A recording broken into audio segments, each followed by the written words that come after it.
Okay,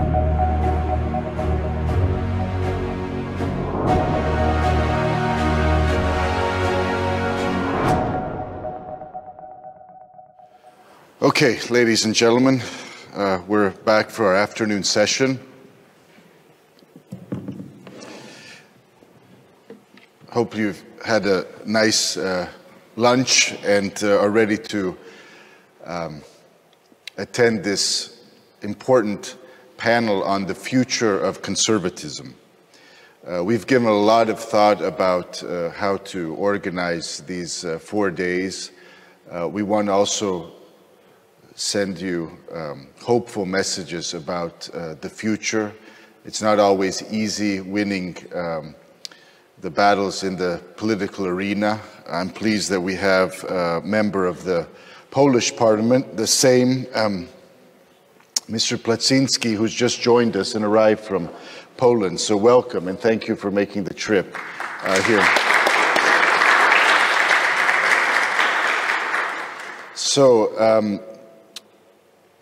Mr. Płażyński is a member of Law and Justice, the ruling party in Poland, which, as you know, is fighting many battles, especially in Brussels.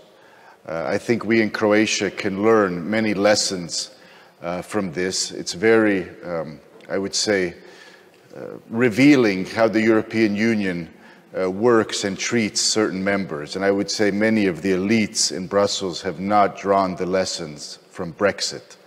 They continue to patronize and in a very condescending manner treat member states that have a right, and I would say in this case have the political justification to contradict the authorities in Brussels and to fight for a different vision of Europe, which I share. And I think Croatia should be paying close attention. I wish our current government would be more supportive of Poland in these battles, but we are fighting hard here to be a voice for the rights of sovereign nations in the European Union. And this concerns us all. We have joined the EU in 2013, we're the newest member, but I'm afraid that many of our elites are more than willing to follow the official line in Brussels, which isn't always necessarily in the national interest of our country.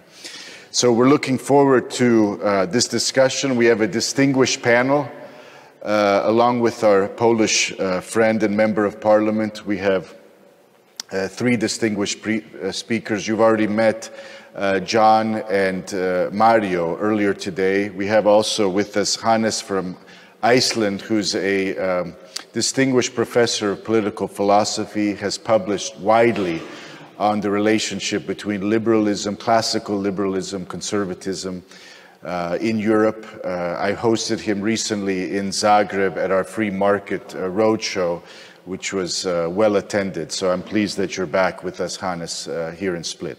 So that's all for me as an introduction. I'll be moderating the discussion after our panelists have given their remarks. And I encourage you again to ask questions to make the discussion more lively later. So, Mr. Płażyński, the floor is yours.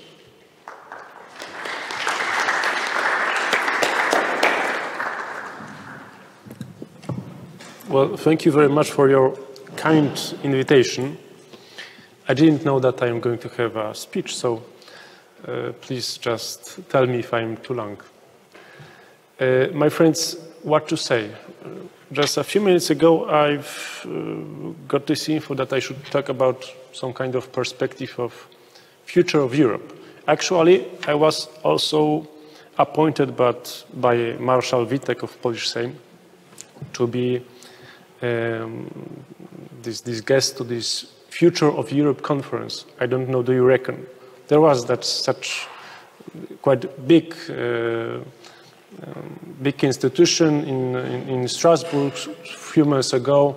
It was about asking the society, people, NGOs, politicians, everybody actually. Also, they were saying that it was asking random people what do they think should change in the European Union and how to acknowledge it and how to actually do it, how to prepare to those different dimensions of our future goals. And actually, it was just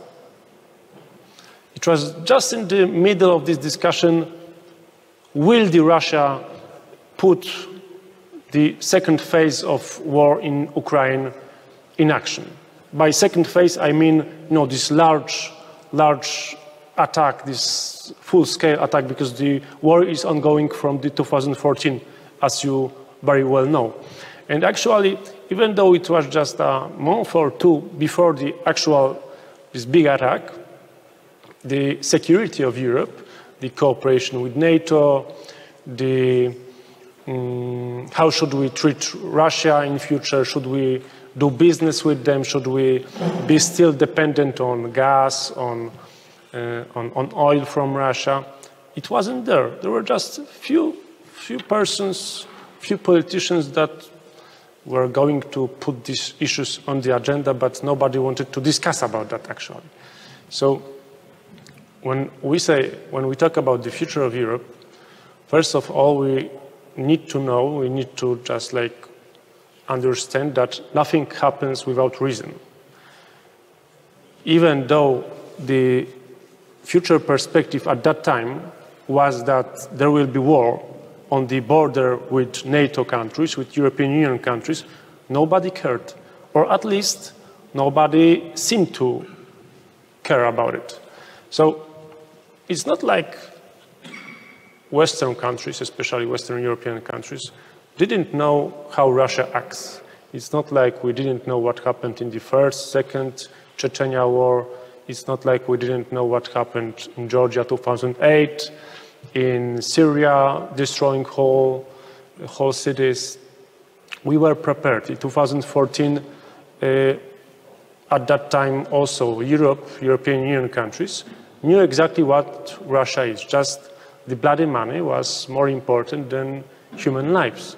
So when we speak about European Union and when we speak about the future of Europe, we, I think, need to put this great rival at the very first. I mean Russia. And I'm not saying it only because I'm from Poland and we may be next on the list of Russia's aggressions in the future.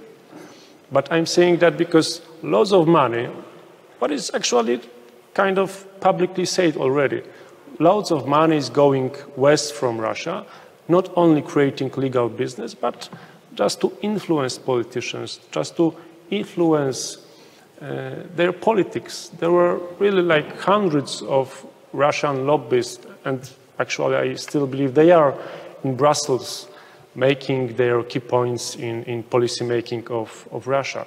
Borrell, Mogherini, that were responsible, at least it was said they were responsible in some way because they haven't got actually real mandate, real competences to do that. But they were always very pro-Russian, as well as a lot of German, French politicians.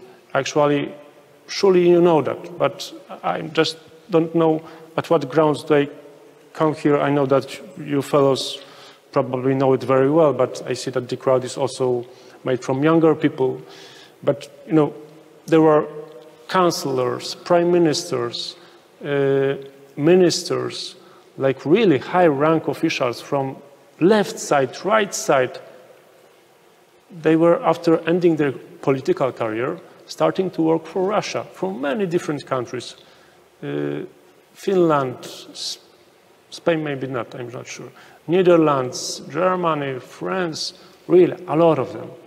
So we need to understand that Russia is not only building their empire on this, you know, ordinary, primitive attacks. They are also building their career, building their empire just on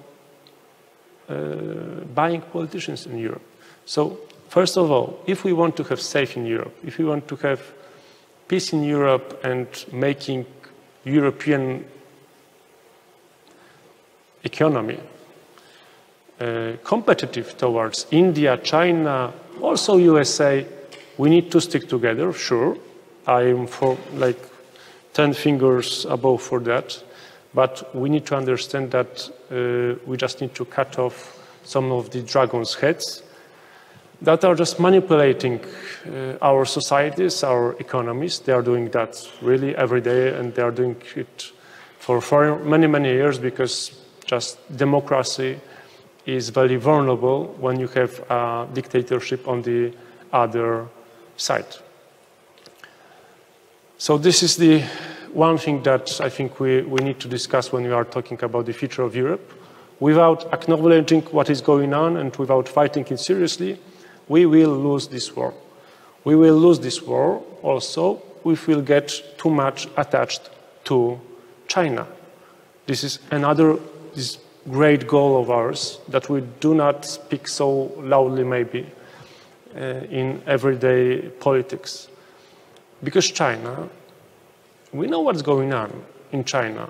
The Uyghurs genocide, we know it's going on, and what is produced in the province where Uyghur people live. Solar panels actually produced there, and they are delivered to European Union countries to, make ongoing this green economy. And I'm not saying that, fighting with climate change is something wrong. No, but we need to start speaking about it seriously in two aspects, because climate change is a great goal.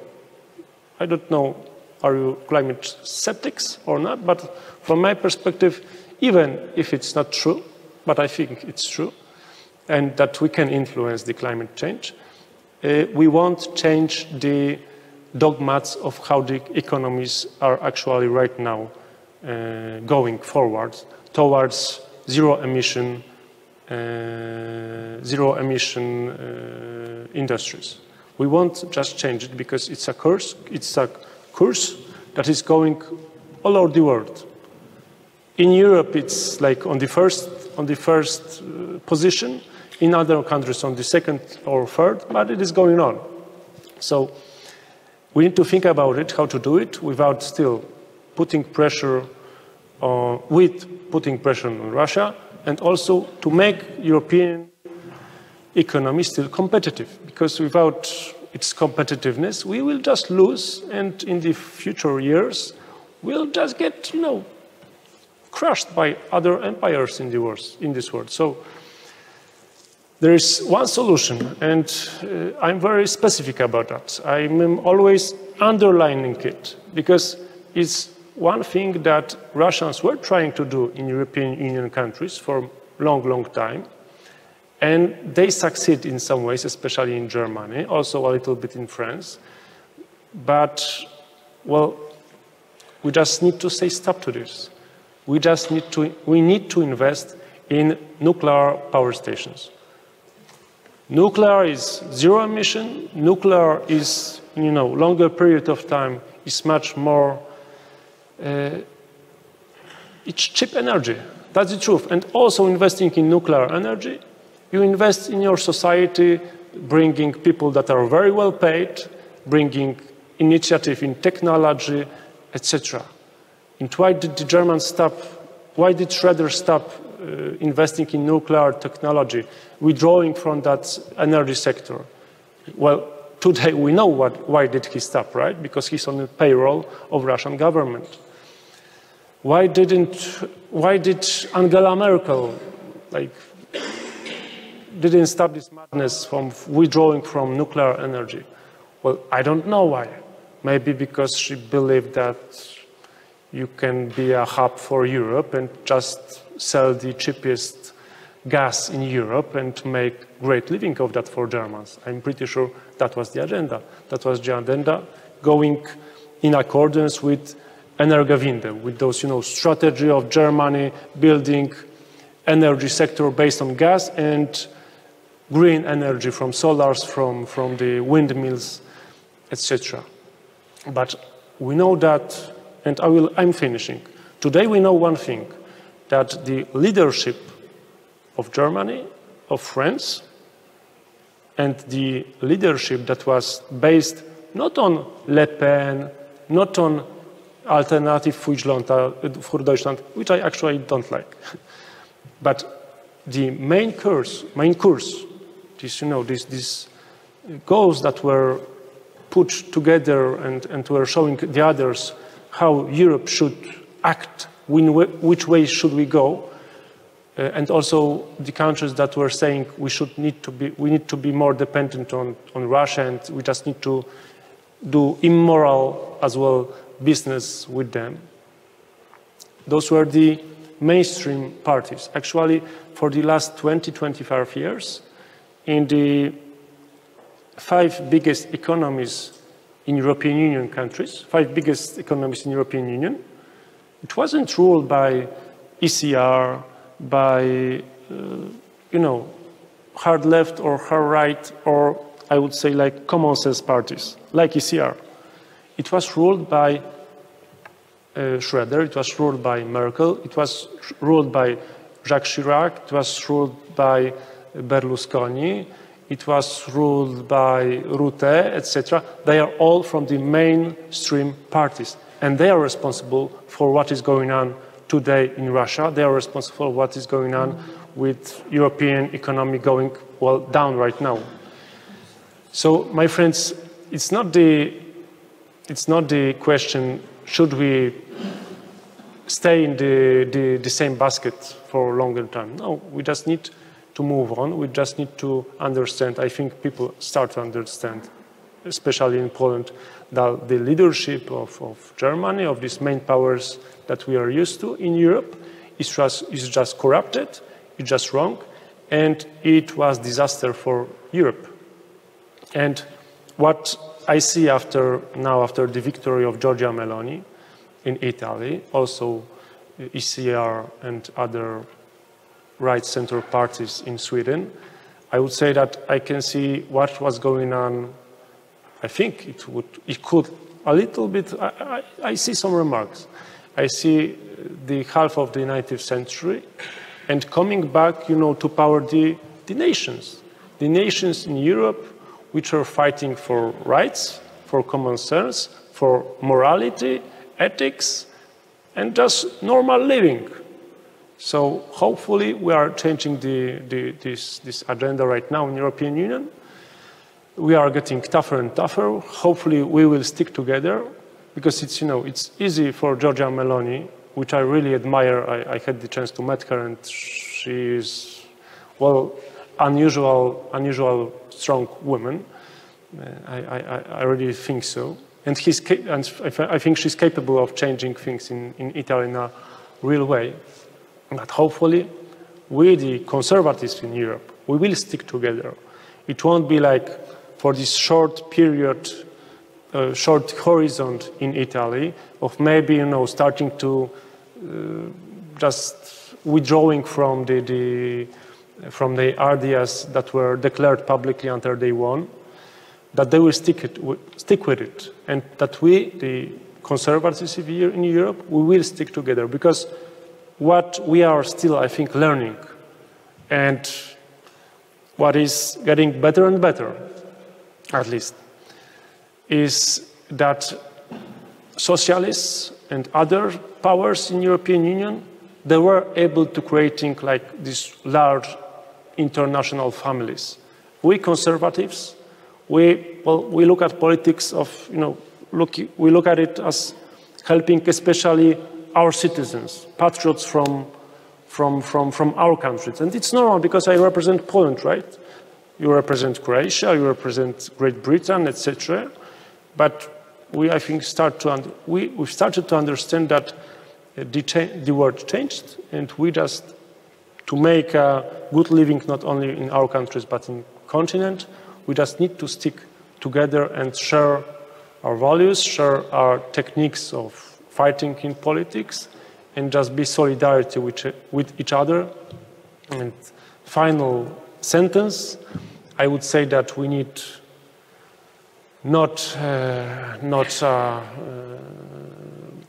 we need strong women, strong men. We need strong young people that are actually patriots, not peacemakers. We need patriots, because the times are going tough. And with that, I would like to end my story. Sorry, it was a little bit chaotic, but hopefully you had some ideas about nuclear energy, Russia against everything, and changing the